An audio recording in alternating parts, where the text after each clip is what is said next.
চাওক ধুনীয়া আমৰলি পৰুৱা কণী চাওক আমৰলি কণী আমাৰ অসমীয়া সমাজৰ পৰম্পৰা চাওক আজি 1 কেজিমান ল'লোঁ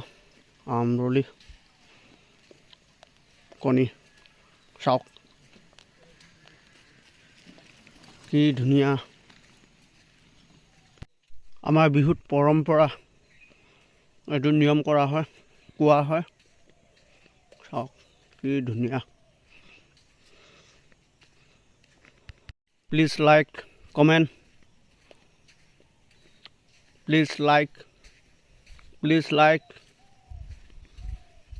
আৰু মোৰ ইউটিউব চেনেলখন আপোনালোকে ছাবস্ক্ৰাইব কৰি দিব এতিয়ালৈকে আপোনালোকে মোৰ ইউটিউব চেনেলখন ছাবস্ক্ৰাইব কৰা নাই যদি সোনকালে ছাবস্ক্ৰাইব কৰি দিব প্লিজ আমাৰ এইখন নদী হয় চাওক